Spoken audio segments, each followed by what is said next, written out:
বাংলাদেশের প্রত্যেকটা মানুষের অবদান ছিল।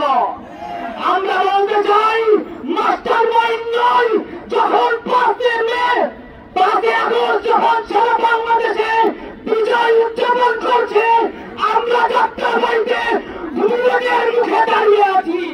সেইখান থেকে আমাদের ঘোষণা আসছিল, আমরা আমার বাংলাদেশের স্বাধীনতা সার্বভৌমত্ব রক্ষার্থে আমরা লড়াই করব, সংগ্রাম করব।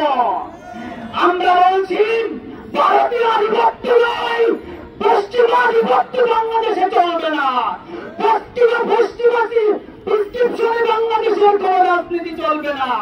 ভারতীয় আধিপত্য যেভাবে বাংলাদেশের মানুষ রুখে দিবে, সেভাবে পশ্চিমা আগ্রাসনকে বাংলাদেশের মানুষ রুখে দেবে, রুখে দেবে, রুখে দেবে।